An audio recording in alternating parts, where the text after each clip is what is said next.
Hey all, this is Lori Kleiman. I am today's presenter. We are attempting right now to get you the slides via handout. For some reason, the typical way this works with BrightTalk wasn't working this morning. So it looks like I'm going to shut down my mail. And if we all watch the attachments and links section, I am hoping within the next few minutes, BrightTalk will get those up. Worst case, I will send them to you following today's presentation. So let's just get started on time because I really believe in that. And if you'll just watch the attachments and link section, if you would like a copy of the slides, we should be able to see that soon. So jumping in, sorry, that's a little bit why I'm a bit frazzled here. It's a little different than usual. So let me tell you a little bit about myself. Welcome to today's webinar. I love the BrightTalk platform as a great way to engage, but I think it's important that you know a little bit about me and who I am and that sort of thing. I actually started my career in family business, and the reason I always say that my career is all about making lemonade out of lemons is because I thought I had everything all figured out, and I was going to be in my family business for a long time. Unfortunately, that business was commercial photography, and I think we all know what's happened to the world of photography. So I actually then left my family business and started my own HR consulting company, HR Partners. And my mission was to work with very small organizations that didn't have their own HR people and help provide HR support to them. I started that in 1998, and it ended up growing to be 6 employees working from the basement of my home. And eventually we came to be about $1 million in sales. And along came Arthur J. Gallagher. Some of you on the call may be familiar with Gallagher Benefit Services, Gallagher Bassett, Arthur J. Gallagher. In general, they actually bought my consulting company back in 2007. And I stayed on for another 7 years to run their small business consulting practice until I left in 2013 to start HR Topics. And HR Topics brought me full circle back to the entrepreneurial world that I really love, doing speaking and conferences, all sorts of internal corporate training, that sort of thing. And I love it. Just so you know, I also do have a master's degree in human resources, and I'm certified as both an SPHR and a SHRM SCP. For anyone on the call that is also certified, at the end of the webinar, I will be giving you the certification credits for both HRCI and SHRM. This program is certified as, you can get recertification credit for it. So let's talk a minute about what the next hour is going to be like. My style is fairly high level, and I tend to give you a lot of content and would be happy to give you more details if you want. I do want you to participate, and the way you can participate on this webinar is by participating in the polls that we have and asking questions. I will be answering the questions at the end. It's kind of difficult for me to do both in the middle, but I will get to the questions and we can have as much interaction as you like. It looks like the new attachment, no, bummer, it's not there yet. Okay, and then finally, I want to make sure that you take action following this webinar. So let's talk about performance management in general. Why do we even have performance management programs? And I believe the key point is that we understand the strategic goals and make sure that those are aligned with the organization. In the next 45 minutes or so, we're not going to get a ton into how to actually put together a performance management program. That's another topic that I have and one that I often do internally in corporations because it is so specific to the way you and your company work. But we're going to talk about the whole process and how you can bring these things into your organization and possibly design your own programs as you go. I like to talk to people about the whole idea of appraisals. And the idea of a performance appraisal is really that we are doing something very full cycle, that we're not just doing a review of, yes, you came in on time, no, you didn't come in on time, yes, you figure out our ethics. When we talk about an appraisal, I really encourage people to think about how we are appraising the full scope of work and how that impacts the organization going forward. Why does performance management even matter? And it matters, first of all, to get everybody on the same page. We all know this one goofball employee that we may have that wants to do things on their own, and that isn't going to be particularly productive. There's also a very critical compliance issue that goes along with performance management. Anytime we have any kind of litigation in our organizations, the first thing an attorney or a judge is going to ask you for is written documentation of an employee situation. Performance management really does go a long way to engaging employees. We're all talking these days about employee engagement, and we use performance management as a way to help employees know where they are today and how to plan for a future in our organization. When I look with companies at exit surveys or even stay interviews, which are the most popular, the reason employees leave organizations is because they don't think that there's a future for them. And performance management is a time that you can really sit down and have these conversations with your employees. They really do want to know how they're doing and if what they're doing fits into your organizational goals.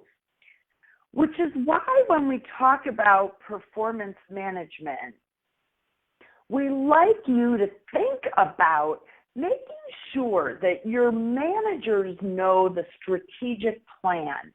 And as you are helping managers write performance review documents, you are looking at how the employees of today can meet the needs and goals that your strategic plan has laid out for the future. You need people to both be aware and aligned with the strategic plan of your organization. I'd like to just stop 1 second. I see we have a lot of new people. I just want to remind people the slides do not appear to be in the attachments yet. Bright Talk is working on that, and I'm hoping they will get loaded during the program. Otherwise, I will certainly send everybody a copy of these slides when we are finished. There seems to be some system issue that they're working on as we do the webinar. So back to the content. Performance management is critical that when you look at how employees are doing in your organization, you're doing it through a lens of what the organization needs going forward. It really doesn't matter if you have the best employee in the world doing work from 3 years ago, and they're doing it terrifically, but maybe you really don't need it anymore. And you want them focused on the work for the future. So really make sure that everyone in your organization is aware of where you're going and they're focusing the performance management conversations on where you want to be. The idea of aligning the performance review with your strategic plan is all about adding value through systemic alignment. You want your managers thinking about the things in the plan that are behind the long-term strategy. You want employees thinking today about where you want them to be in 18 months. Because through a good performance conversation, you may be able to start some of the training initiatives today so that your employees are prepared for the positions you have in the future, and you don't have to go recruit externally. You want to make sure that you are thinking about, when I say consider items left out of the plan, those are going to be the items that you may want to talk to your CEO or leadership team about. What might have been important to them when they were having their strategic planning conversation, but didn't really rise to an issue that needed to be included in the long-term plan? You want to make sure that those things might be the kinds of issues that you can have employees addressing today. And finally, make sure that your performance management program, I went ahead too fast, provides a timeline for how this is all going to be accomplished.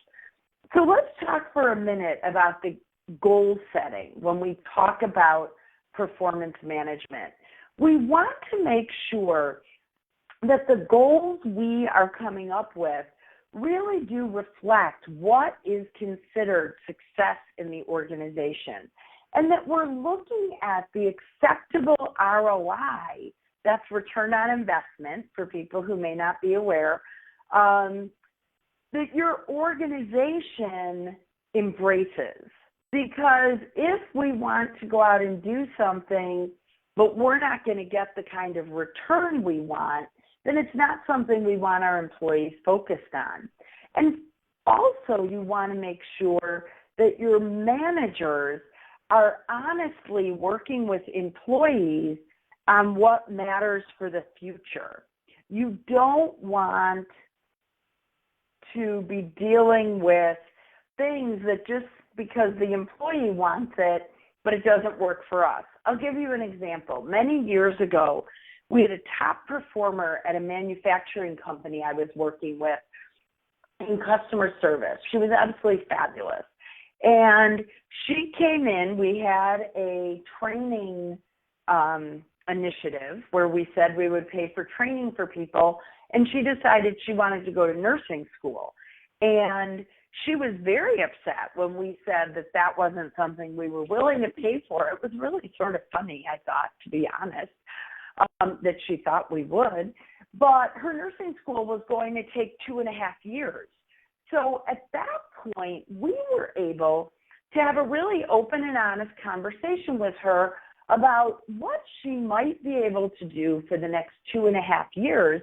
We did give her training opportunities internally in terms of management, because we really wanted to make sure that we were capturing the knowledge, and we wanted to make sure that she remained engaged and did a great job for our team.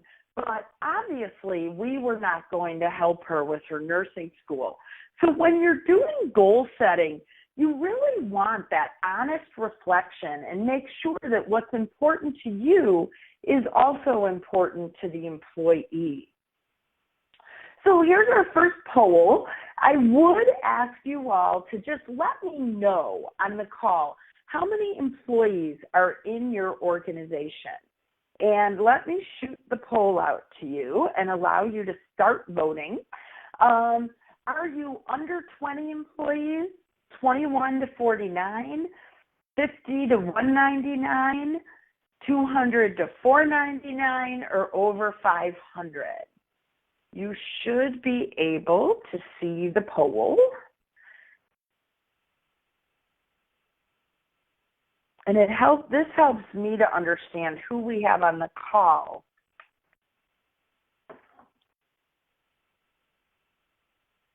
There we go. We've got some votes coming in. So if you all would vote, it is, as I said, really helpful as I begin to craft some of the thoughts and comments for the next half an hour or 40 minutes that we have together. So we've got about 10 more seconds. I'm going to leave it open so we don't spend too much time here. But good. Okay, here come all the numbers. Excellent. I'm going to give you guys a few more seconds. About, oh boy, more than half our group is 60 or more employees. So 60% have over 500 employees. So a lot of people are from very large organizations. And it'll be interesting to see how some of you are looking to incorporate this information. But we do have about 30% of the group has under 200 employees. So I'm going to go ahead and stop the voting right now and ask you to just think about, for those of you in the very large organizations, I'm hoping that the comments that we have will help you really understand why some of this is being done today in the market and some of the changes you may be seeing coming down from larger corporate offices. For those of you in the smaller organizations, you'll find this to be a lot of content in terms of how you might want to make changes or set up your current processes and procedures. So as we talk about the importance of compliance in the performance review program, I want you to understand a couple of these reasons why compliance is so important. The performance review does create for us what we call a defensible position, which means that if you write them up well and you have good, honest, objective documentation, it will be used to defend your position in many, many organizations. You want the performance review to show that you are treating all employees equally, and there is an impact on how they treat others. The performance review should be able to show you the connection with customers, and really is something that we use often when there are workers' comp injuries. So as I talk about the compliance reasons for performance management, understand that there are a lot of reasons we use these documents. Now, any good performance review program should involve job descriptions. And hopefully everybody on the call has job descriptions in their organizations that they can point to. The reason we like to talk about the job description when we talk about performance management is this really should refer to the competencies, the physical requirements, all those pieces that we want to sit down and talk about once a year with our employees. We want to make sure that the job description today accurately reflects what we're doing on the actual job. So for those of you who may not have job descriptions written, you want to get those written. And for those of you who do, I suggest that the performance review is a great time of year to sit down with your employees and make sure that those reviews are in fact up to date. But one of the things we want to make sure we're talking about in our performance review process is really what our workers look like today. And we have a new group of what we call competencies that are important to our organization. The question that I challenge you to think about is that if you agree in your organization that these are the important things I went one too far. These are the important things we want to be thinking about, then I challenge you to look at your performance review document and see if these are the things you are rating employees on. Or are you still in a place today where you are rating your employees on attendance, on quality, on amount of work they get done, on, some of these, I just did it again. Sorry, group. I'm going to just skip that. Are you really rating your employees on the new values that we care about in work? And the reason that is so important is because if you are still rating people on things like attendance, let's just take that as a specific example. The attendance issue should be dealt with long before the performance review conversation ever happens. You should be interacting with those employees on a day-to-day basis when they are having those issues. So by the time you get to the performance review meeting, you need to be talking about the things that you care about that are going to drive your organization forward. So now let's look, now it's going to go through all these again.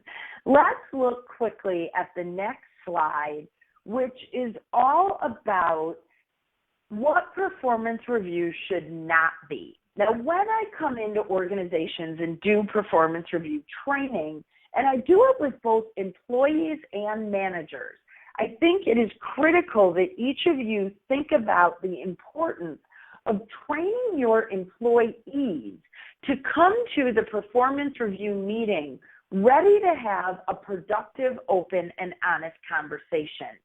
So for those of you who may do that kind of training internally, this is a clip from the TV show Scrubs about performance reviews. And I don't show it during the webinar. I do it during my live presentations because it's too hard with the technology. But you have this link here, or you can just go to YouTube and put in Scrubs performance review, and it will come right up. This will be on the slides I send you, so you will also be able to click to it from there. But do know that this is a great example of what a performance review is not. And I love to bring social media and pop culture into the trainings. I think that it really can be productive. So let's talk for a minute about what the performance review program should be. It should be a resource for your employees where they are able to get an honest evaluation and participate in a conversation. Now that means that they also need to be open to feedback and understand that your goal is going to be to align their performance with the organizational needs. We want to use this as a time to explore the kind of training they feel that they're going to need. From the manager's perspective, we want the performance review to be reflective of the entire body of work of the employee, and for the manager to equally be prepared for an open two-way dialogue.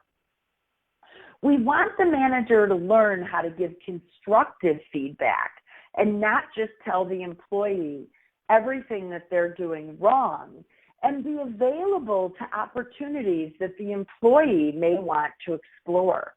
Finally, it's critical that your manager understands what is the budget for employee development. Before your managers go off and promise someone an MBA program, you want to make sure that they understand the budget that is available to them to do these sorts of things. A manager should be giving ongoing feedback. The feedback should be immediate. And when there's an issue, don't wait for the performance review program. We want to make sure that your managers understand that positive feedback should be given very publicly. We want to use that as a way to show others the kind of behavior that we think is terrific. But we want to make sure that they're also giving constructive feedback in private. So they're pulling someone into their office and they're not embarrassing them publicly. You should have your own internal conversation about what to document and what not to document. You don't have to write everything down, but things should be documented when they're an important either breach of company policy or something that you really want to make sure to remember to reward employees for at the same time. Managers and employees both should understand the goals of the performance review process. Every organization has different goals for doing this. Sometimes it's salary. Sometimes it's about setting the performance goals. Sometimes it's about feedback. We've talked a lot about compliance. And sometimes it's just a great way to ensure that managers are spending a little bit of one-on-one time with those employees. I would suggest to you that your performance review process really should be about all of the above. And it should be a never-ending cycle where you're planning for these conversations, you've got ongoing assessment happening all the time, and that you are constantly reviewing what the employees are doing and how to make that happen better. How many of you think this accurately reflects your performance management programs? And obviously I can't get your feedback, but we want to make sure this is not what you are doing on a regular basis. We want managers looking at the full body of work from their employees. And one suggestion I have that I think can be particularly effective is for managers to have a file at their desk, just a good old-fashioned file folder, where throughout the year they are writing down both positive and negative things that an employee does, so that at the end of the year or whenever your performance reviews are going to occur, they simply pull that out of their file, open it up, and they've got all sorts of great examples to use on the actual performance review document. So let's really think about what a system that works looks like. The first is to use job descriptions as a starting point. Now that doesn't mean, I do not believe that you should take your job description and start rating your employees based on every single item on that job description. But I do believe that it is a time, as I talked about earlier, for your managers to grab the job description, make sure it still accurately reflects the job, and then rate the employees conceptually on what they've been asked to do. You want to make sure that that continues to align with the strategic goals of the organization. What was the job description 3 years ago may not be the job description that aligns with what we need for the going forward. We should be using this system to set goals for the new year and to provide a place for employees to give you feedback just like you're giving them. Consider a separate form for your employees. And this is something that I'm really passionate about. I believe that employees should have the same opportunity to rate themselves as the manager. And I believe employees should be asked to use a different form than the manager. And the reason that I suggest that is because I don't want the conversation when it occurs to degrade into a discussion about you gave me a 2 and I gave myself a 3. Don't you think I deserve a 3? I think the idea is about having the employee reflect on the areas in which they're going to be evaluated before the conversation occurs. And let me give you an example about where this has been so helpful to me throughout my career. When I did performance reviews, I had a team of 7 people. When I did performance reviews, it was virtually impossible for me as a manager to remember every success my employees had throughout the year. So by the employees filling this out, I had them remind me of what they did this year that was especially meaningful. And I would often look at their review while I was writing my own and say to myself, oh, yeah, that's right. I forgot about that. So you want I didn't realize you want employees to give you those ideas so that you can include them on the performance review document without your having to actually remember everything. I guess I could have gone forward there. So when we talk about performance management, I want to understand what people on the call are doing today. So let me click through the slide, but I'm going to open up another poll, and I would love you on the call to tell us what you are doing today. How often do you do performance reviews? Annually on the employee's anniversary? Do you do them annually and your entire company does them at the same time during the year? Do you do them semi-annually?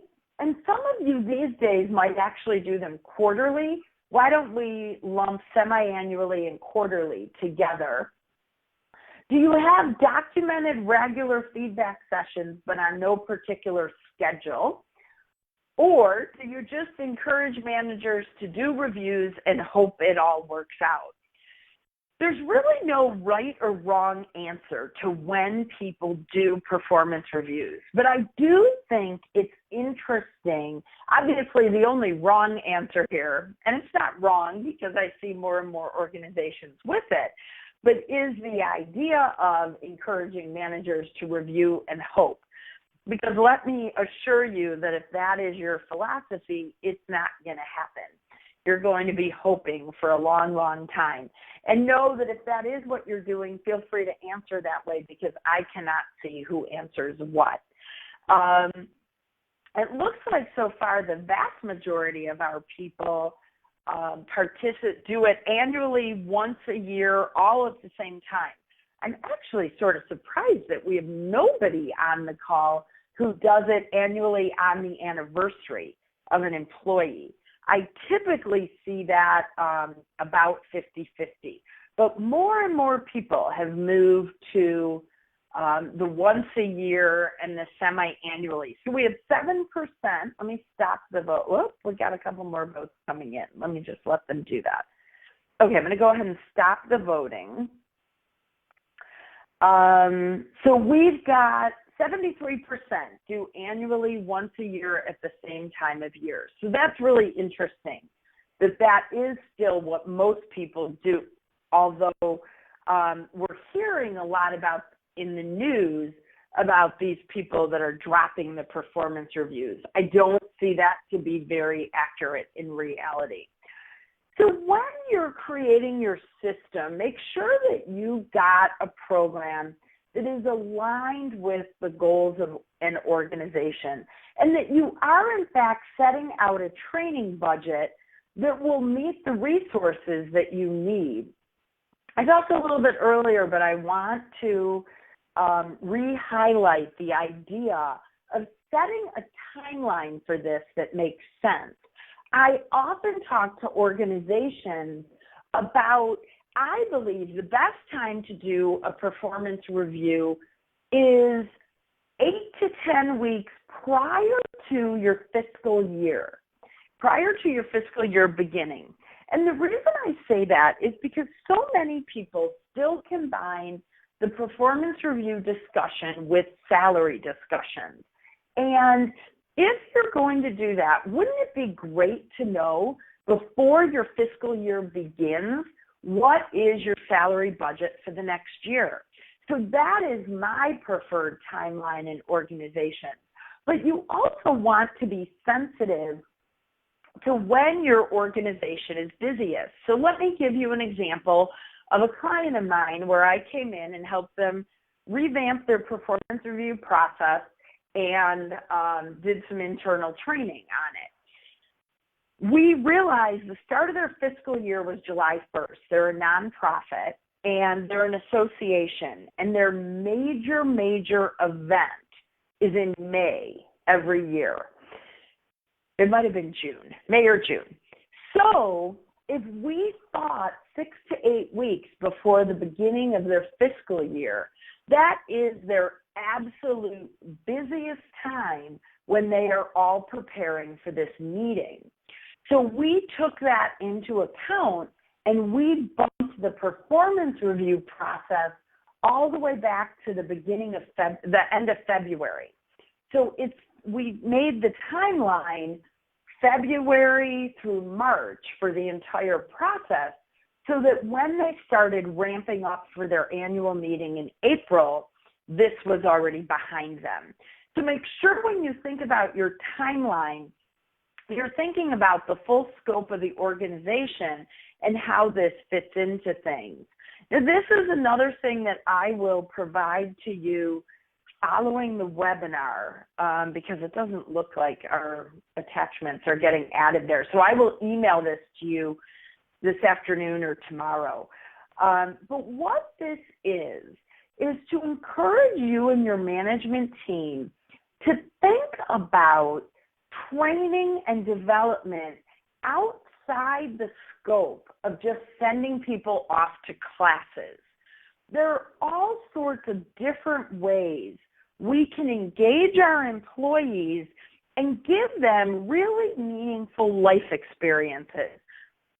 I believe, and it's supported by adult learning theory, that employees learn to do new things the best by giving it a try. And they learn what doesn't work by giving it a try. And so all of these things, if you look at this chart, show all sorts of different ways we can get our employees involved without actually paying for a program. And for some of you may have very limited budgets, and you think that getting your employees the training they need is completely impossible. Well, look at this chart. I would say probably 80% of these things require no or a minimal fee. So use this with your management team to get them out of the box of just saying, my employee needs to learn X, so I'm going to send them to this $500 course. There may be a way today that people can do this themselves. It is critical when we talk about performance management working that we focus on training our team to do this right. Too often we simply say, okay, here's the performance review form, go fill it out and make sure that you have the conversation with your employees and give it back to us. We want to make sure we train our managers to do this properly and our employees to receive the information. One of the things that I really believe in that some managers disagree with is giving the employee their review the morning of the meeting. There is nothing worse than asking an employee to come into their manager's office to discuss performance and then have no idea what's coming at them. Rather, you want to, I believe, if you give them the document that morning, they have time to read it over, and you simply start the meeting by saying, is there anything in there that surprised you? You don't have to read the employee the review word by word. I am assuming most of us work with employees that know how to read. The reason I suggest you give it to them that morning is because you are not interested in feedback from their mother, feedback from their spouse. You don't want to give them enough time to have all sorts of people weigh in on the conversation. Rather, you want to just provide it to them so that they are prepared for the conversation. You want to then focus the conversation on high-level accomplishments and opportunities for improvement. And make sure that you and your managers are prepared to describe actual situations or describe in detail what behavior you expect to see that you may not be seeing today. Those are all the pieces, and make sure that your managers understand that employees should be allowed to participate. Sometimes managers get very nervous themselves and they're doing so much talking that we're not getting the employee enough time to do what they need to be doing. Most of all, everybody just needs to relax. One of the things when I train employees, I remind them is that while there's going to be some constructive feedback during the performance review process, if you were really in trouble of losing your job, you would know about it before you ever got to that meeting. So show up, relax, and just be comfortable. And if you're in an organization where that is not true, then you need to really think about the ongoing communication you're having with your employees. So as we look at a full performance management program, we have to know that it will include a detailed understanding of the position. That's really going to be your job description. And that as we look at how we can engage our employees, we have to understand that each one of them has their own motivation, and that a carrot that we might use for one employee may not work for another. I had a situation years ago where we had a sales contest, where we gave out, we thought it was terrific, for highest sales in a 3-month period. We were giving a night at the Ritz-Carlton in Chicago and a gift certificate to a very expensive dinner out, where that salesperson could take anyone important to them and go downtown. And we thought it was terrific. Wouldn't everybody love this?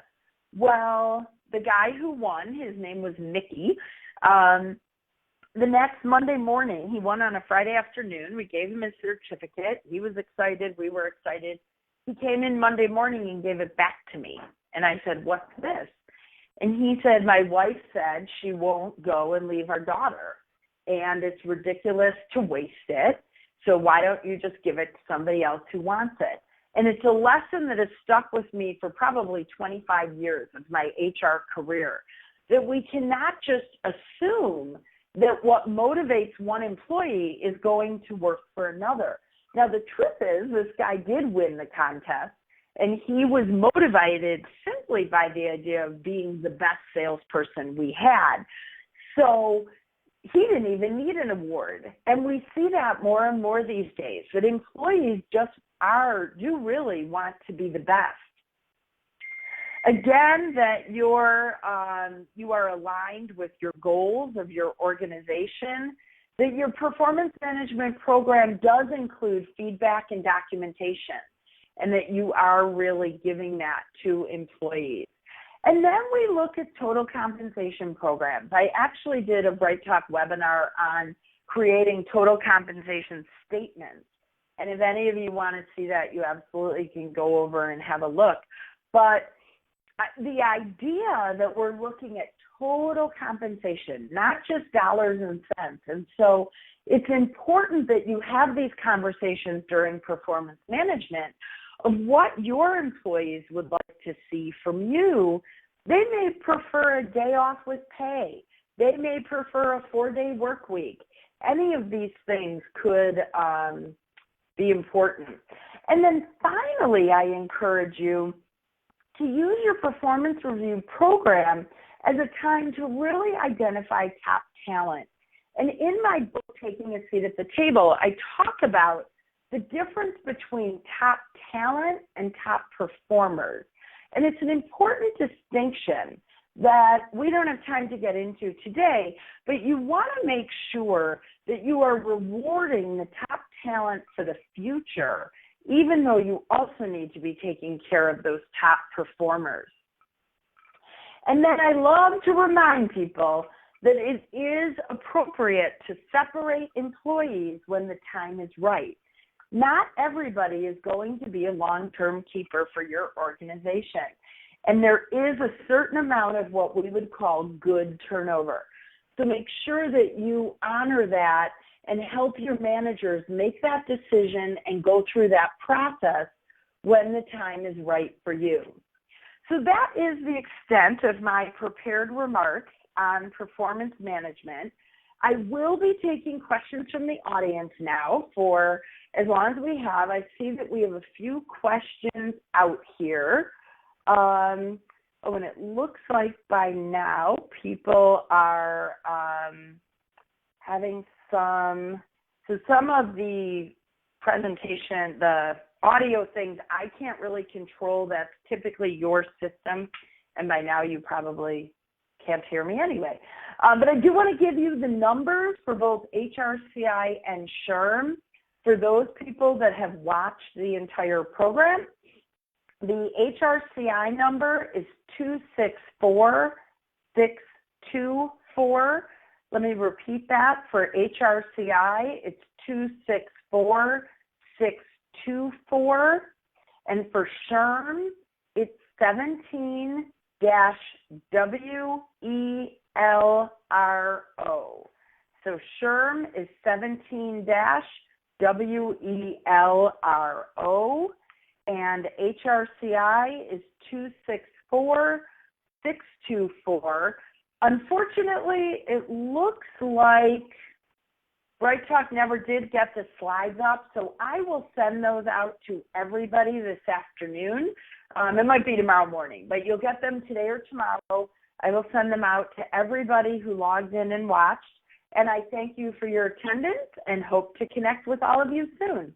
Thanks a bunch. Bye-bye.